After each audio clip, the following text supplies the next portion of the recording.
RTI 1, la chaîne qui rassemble. Merci beaucoup à Maïsako qui nous a permis de faire le tour du monde version information. C'est avec plaisir que nous la retrouverons demain sur le coup de 6h30. Un élément pour vous permettre de savoir ce qui va composer l'essentiel de l'échange que nous allons avoir tout à l'heure. Il s'agit de Baba Touré. Il est percussionniste. Il partage sa passion entre la Côte d'Ivoire et la France. Comment vit-il cela au quotidien?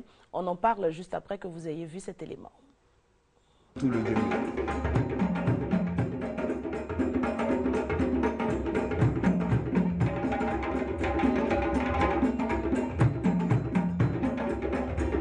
La Corée, voilà, il faut écouter la musique et arriver à mettre les pas. Voilà, on a eu une super prof de danse, donc on a essayé, voilà, Annie, on a essayé de suivre et d'apprendre une danse africaine. Voilà. Ça fait depuis 3 jours qu'on était dessus.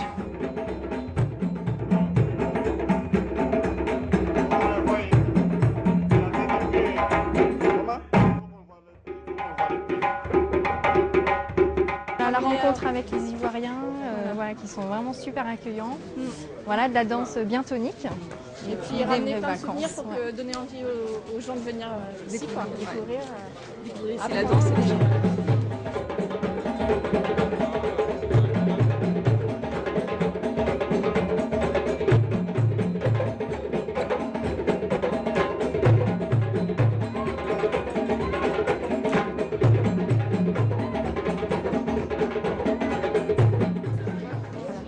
Et on n'a pas l'habitude de danser aussi plié et aussi penché.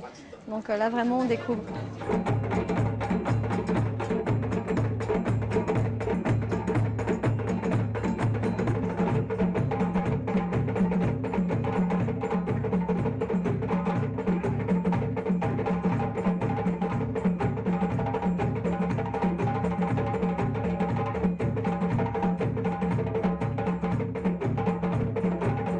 Les danses européennes vont être beaucoup plus, vont suivre la mélodie, alors que les danses d'Afrique vont être vraiment basées sur le rythme. Ça, c'est vraiment important. Et elles vont être plus tournées vers la terre, alors que par exemple la danse classique européenne va être tirée vers le ciel.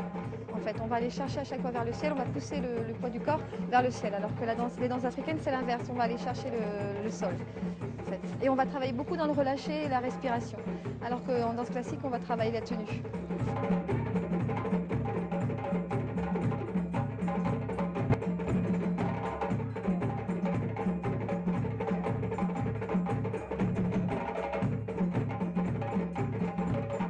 Je vous demande, Dieu de cette concession, Dieu de nos aïeux, de veiller sur Robert, que rien ne lui arrive. Mais tonton, tu ne mangeais pas le taro en France? Non mon petit, les mets africains là-bas c'est pas évident. Et quand bien même vous trouvez le prix... Et tu mangeais quoi alors là-bas? Tonton mangeait ce que les blancs mangent. Le choucroute, les artichauts, les endives, etc. Voilà 40 000. J'ai dit, et la merveille, vous me faites le travail ce soir. Ta cousine là, hein? Ouais, tu la connais. T'inquiète pas, on va la toucher. Je ne veux pas qu'il y ait de confusion. J'ai dit bien, et la merveille. Laisse, on gère le reste. Allô chérie, comment tu vas? Je vais bien, et toi? Je vais super bien, tu ne vas pas me croire. La bonne est finalement tombée du ciel, je viens d'être recrutée. Amour et tradition, bientôt sur la chaîne qui rassemble.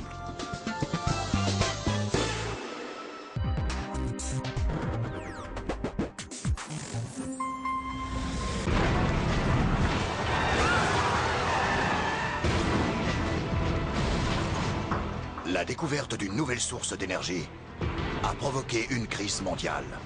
Il s'agit d'une chaîne de volcans en activité. Dans quelques jours, tout va exploser. Les moyens technologiques sont là pour empêcher la catastrophe. Je vous parle de la disparition de notre planète.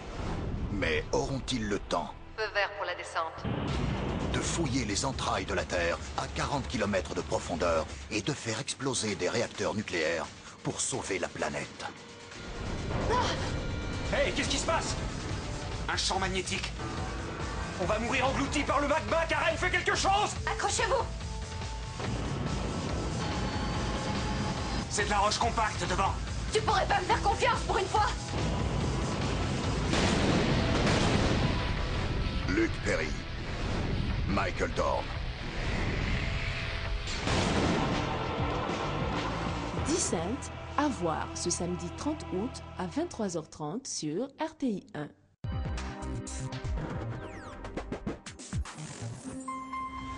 Dans la jungle immense, il n'existe aucune créature aussi curieuse de tout que Georges.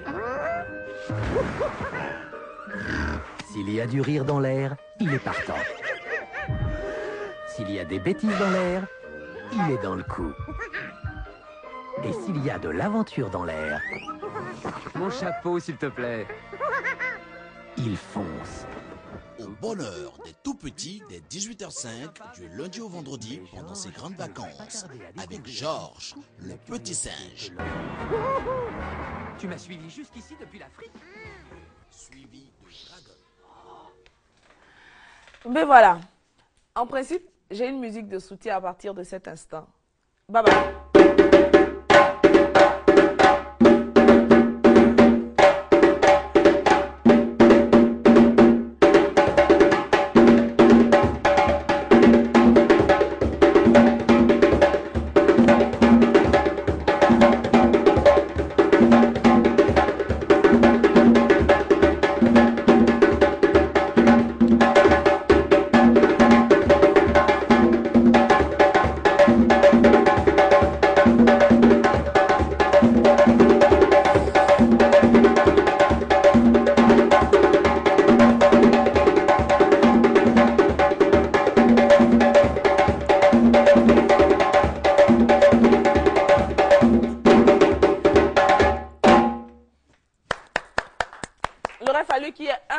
D'applaudissements dans ce studio pour Baba Touré, hein, qui est accompagné de Mamadou Sanogo, mais son nom de star c'est Loubadé. C'est ça, non? Je prononce bien. Baba va me retrouver ici. Le temps pour nous, donc, oui, vas-y, passe. Et installe-toi. Et puis, juste à côté, il y aura Mamadou Sanogo. Non, Mamadou, toi, il faut rester à côté du tam-tam. De temps en temps, si tu fais un peu, c'est pas mauvais. Hein? Vraiment, non? Fais un petit truc pour nous. Un petit truc.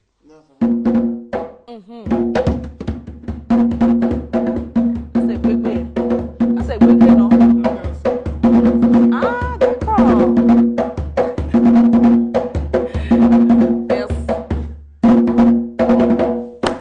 Merci beaucoup. Baba, bonjour. Bonjour. Ah, merci beaucoup d'avoir accepté de se réveiller si tôt pour être en notre compagnie ce matin. Merci à vous pour l'invitation. Oh, c'est un plaisir. On va dire matinal au rythme du djembé. Puisque Baba est percussionniste, il vit en France. Oui. Ça va faire quoi? Une dizaine, vingtaine ou trentaine d'années qu'il est... Bientôt 20 ans. Bientôt 20 ans. Parce que je vis en France depuis 1996. Ah, quand même. Oui, ça fait un bon bout de temps. Ça Mais il faisait la percussion bien avant. Oui, j'ai commencé la percussion ici. Et après, j'ai fait mes écoles à l'ensemble artistique Djolem de Côte d'Ivoire. Oui, voilà. L'ensemble de Djolem. Voilà, donc j'ai été nommé chef batteur du Djolem. Donc après quelques années d'expérience d'apprentissage au Djolem, j'ai eu un contrat. Et je suis parti à Rennes, en France. Et depuis là, je vis là-bas. Mais chaque année, je viens... Baba a Calais? Plusieurs... Hein? Il a Calais?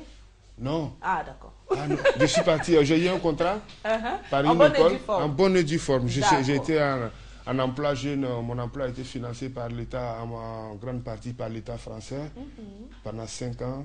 Donc, je n'ai pas... Non, il a fait ça correctement. Correctement. Comme il se doit. Voilà. D'accord. Et aujourd'hui, en fait, il est professeur. Voilà, je suis professeur de djembé, aujourd'hui qui est un des instruments les plus pratiqués au monde et mal connu chez nous, parce que c'est un instrument qui fait partie de notre vie, de notre portée sociale.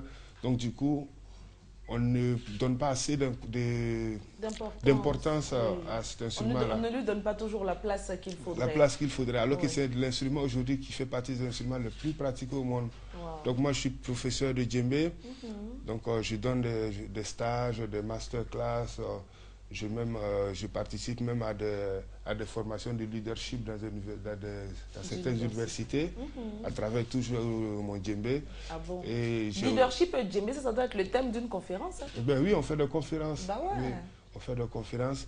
Et donc, du coup, je suis artiste quand même. Je joue dans des groupes et depuis quelques années, j'ai ouvert mon centre socio-culturel à Abobo et j'ai créé ma compagnie qui est la compagnie Bendia qui a participé au massacre dernier ici. Bendia, c'est-à-dire, je suppose qu'il y a une signification. Bonne entente.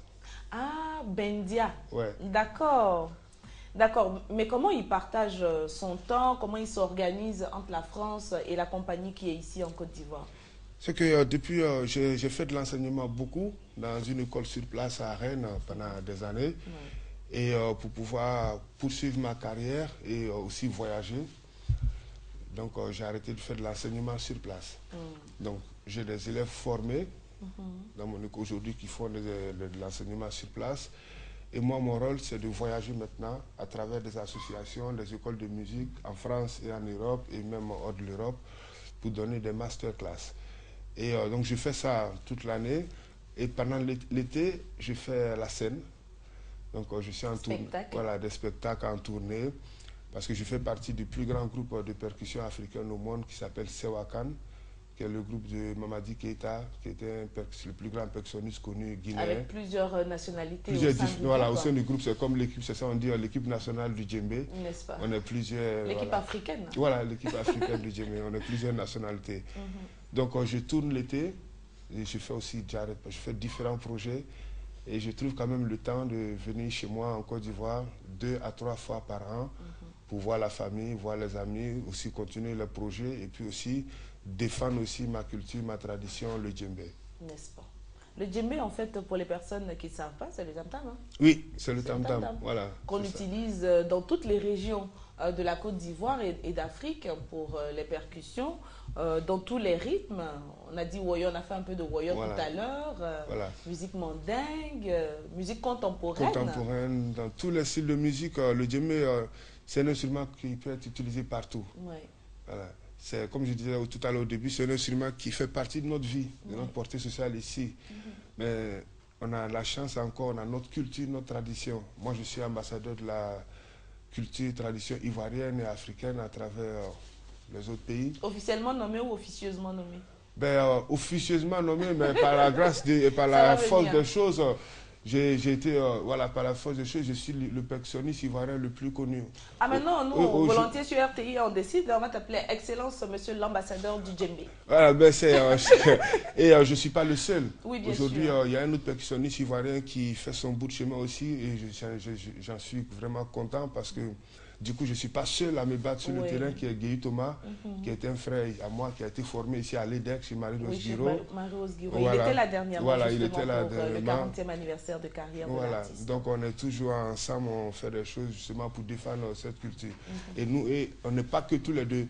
Donc il y a d'autres percussionnistes aussi, donc nous sommes tous des ambassadeurs. De plus en plus, il y a beaucoup de jeunes qui ont fini par prendre conscience de l'importance que peut avoir le djembé. Oui, et pas seulement le djembé, moi je représente le djembé, mais nos instruments traditionnels sont des instruments beaucoup aimés et à nous de les valoriser vraiment. D'accord. Avant la fin de l'émission, il va m'apprendre à jouer? Avec plaisir, Marie. Avec plaisir. Parce que danser, c'est pas très évident, mais jouer, je pense que je peux essayer. Même moi, danser, c'est un peu chaud, mais tu vois, jouer, ça n'a pas de problème. Ah oui, d'accord. Donc, Baba, il sera mon professeur officiel pour le djembé. Et puis, on va parler de la composition même du djembé. Parce qu'on a le djembé classique, qui est juste la peau d'animal, là. Oui, la peau de chèvre. Et puis, voilà, la peau de chèvre. Et puis, on a quelques accessoires qui rajoutent quelque chose de particulier quand on joue. Il y a des grelots autour du djembé de Baba. Oui. Donc ça, il faut qu'on en parle, il faut qu'il nous explique un tout petit peu. On va avant tout parler des élèves qu'il forme, à qui il enseigne le djembé. On a vu tout à l'heure des Européens en train de danser aux notes du djembé. Ça fait particulier. Mais ça se fait de plus en plus. Hein. De plus en plus, parce que, on va dire, depuis ces 20 dernières années, vraiment, le djembé a pris des ampleurs. Nous-mêmes, je suis jeune, voilà, mais on est vraiment dépassés. Et quand on voit aujourd'hui le nombre de personnes, le nombre d'associations, le nombre d'écoles, sur tous les continents, le djembé est joué. Et donc, nous, c'est notre culture, notre tradition. Les Européens s'intéressent à ça. Ils découvrent le djembé là-bas en Europe. Ils vont s'inscrire dans des écoles pour apprendre à jouer, à danser.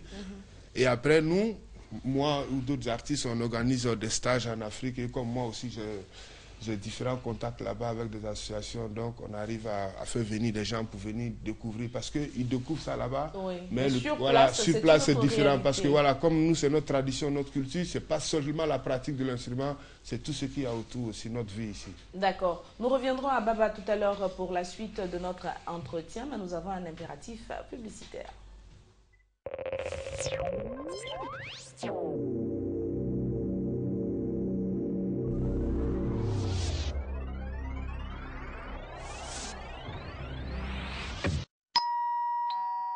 La méga promo RTI continue. Tente de gagner une villa de 25 millions de francs CFA avec seulement 100 francs CFA. Envoie maintenant par SMS cadeau CADO au 98 070 et tente ta chance. Des centaines de super cadeaux à gagner. Chaque semaine, des enveloppes cash de 100 000 francs et 500 000 francs CFA. Des fours micro-ondes, des cuisinières et les smartphones sont à gagner. Et ce n'est pas tout. Tente de gagner 2 millions de francs CFA cash par mois et une villa de 25 millions de francs CFA. La méga promo RTI, c'est un toit offert. Envoie vite cadeau CADO au 98 070. Cadeau au 98 070, c'est une villa à gagner pour 100 francs CFA le SMS.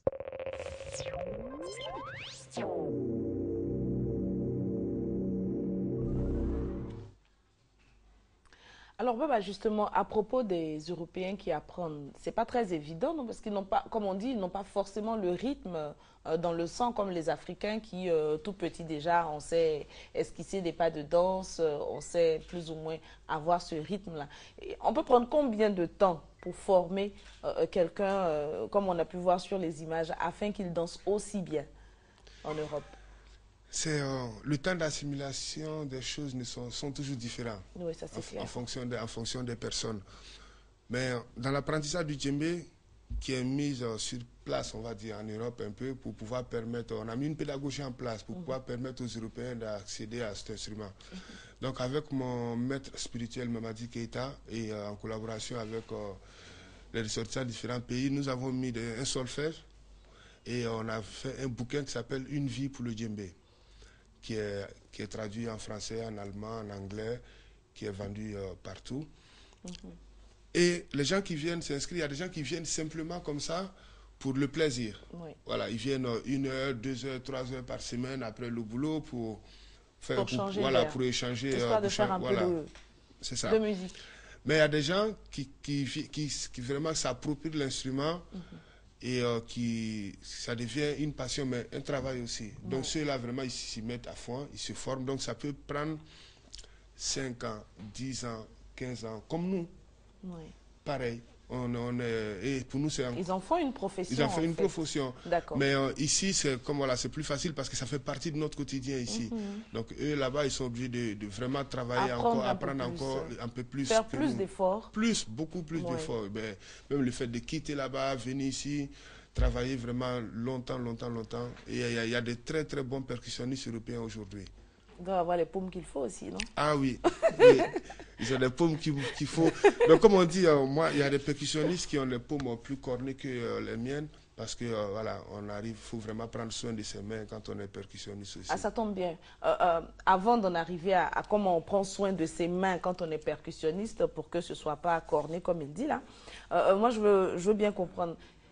C'est qu'en fait, on a créé le solfège du djembé à travers le fameux bouquin dont vous parliez tout à l'heure.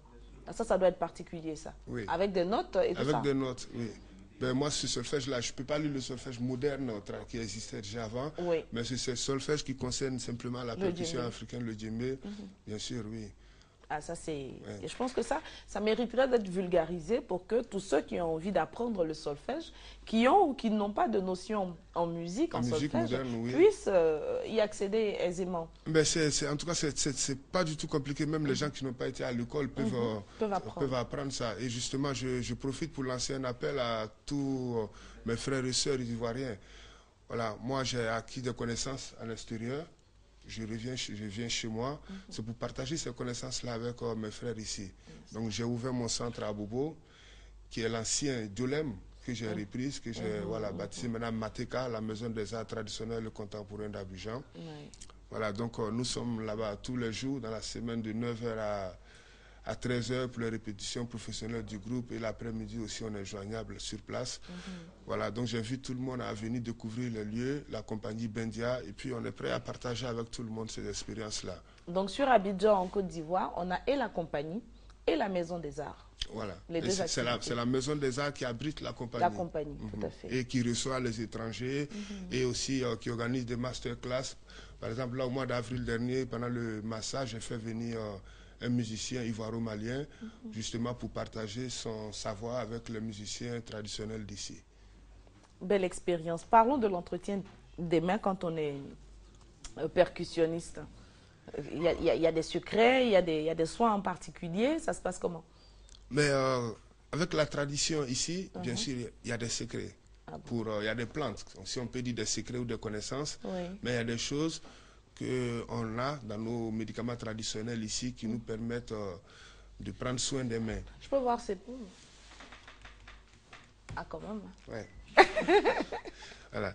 Donc, c'est ça. Et alors que moi, je prends soin de mes mains, j'ai pas mal, j'arrive à jouer plusieurs fois sans avoir mal, tout ça, parce que justement, j'ai eu la chance de tomber sur des vieux qui connaissaient ces plantes-là et qui m'ont aidé à avoir les mains propres.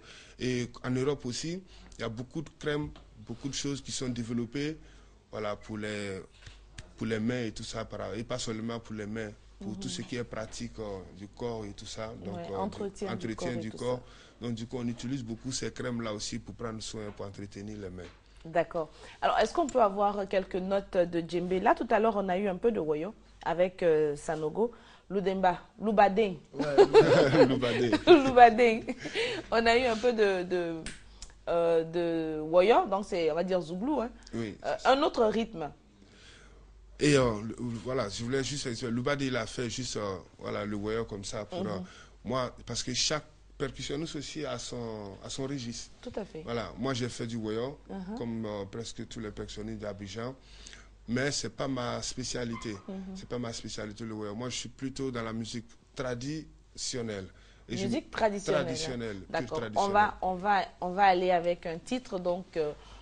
dans lequel il se sent à l'aise, dans lequel il est dans son registre.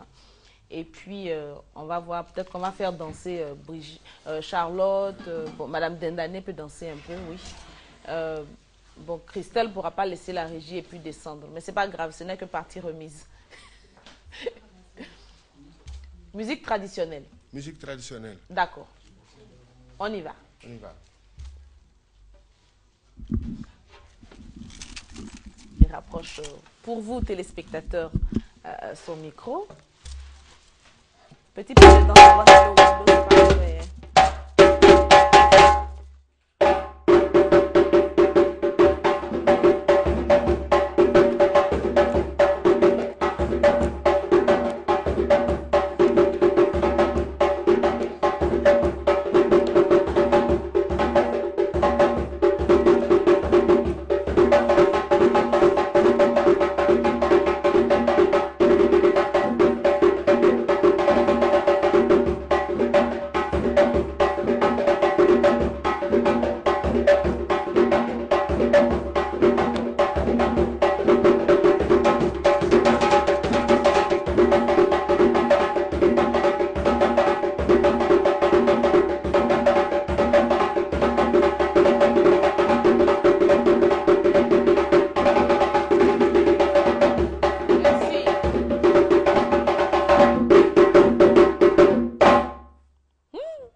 Chacun connaît son job.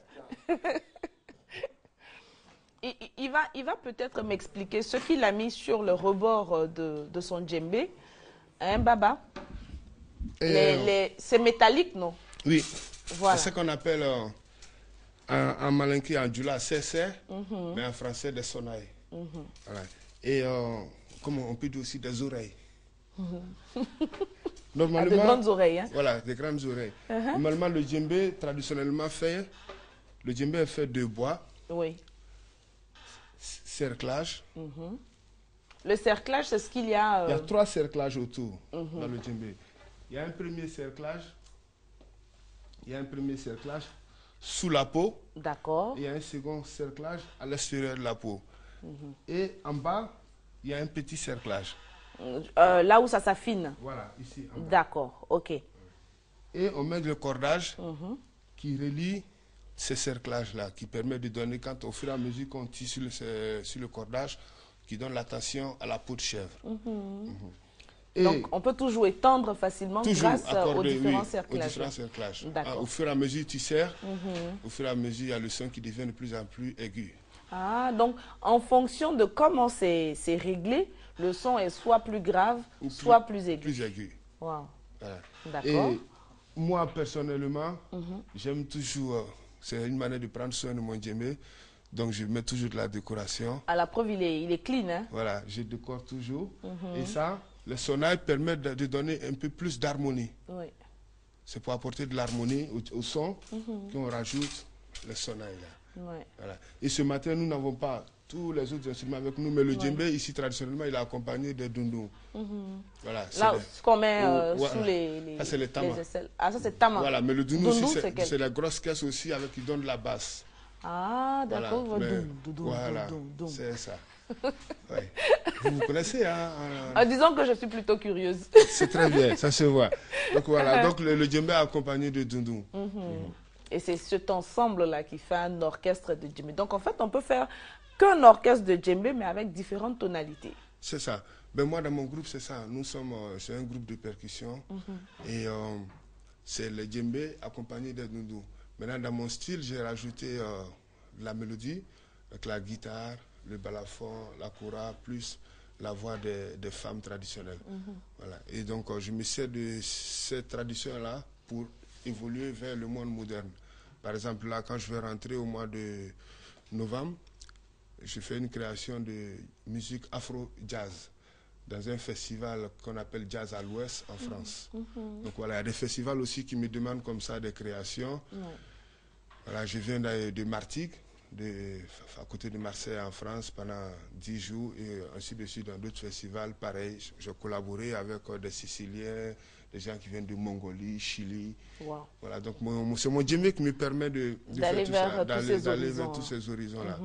Et je fais des créations avec musique traditionnelle, musique moderne, notamment donc il se sent à l'aise avec tout, dans tous les registres. Dans tous les registres. Pour dire que le djembé s'adapte à tout type de musique et à toute époque également. Oui, vraiment. Est-ce que le djembé fait du coupé-décalé? Oui, bien sûr. Le djembé peut, même... Tout à l'heure, Loubade, il a fait le woyo, parce que voilà, le woyo fait partie de notre... c'est un rythme d'expression pour les jeunes. Oui, et puis on sait que bon, le woyo, c'est d'abord les percussions. Voilà. Mais, le coupé-décalé peut être accompagné par le djembé, bien sûr. Mais là, est-ce qu'on peut faire un rythme typiquement coupé-décalé avec le djembé? Uniquement? Bien sûr. On peut essayer? Bien sûr. Moi, je veux bien voir. Moi, je suis curieuse de voir ça. Et après, on parle de son emploi du temps, comment il se déplace dans le monde, toutes les tournées qu'il effectue, les pays qu'il visite. Coupé-décalé, version Baba avec du djembé.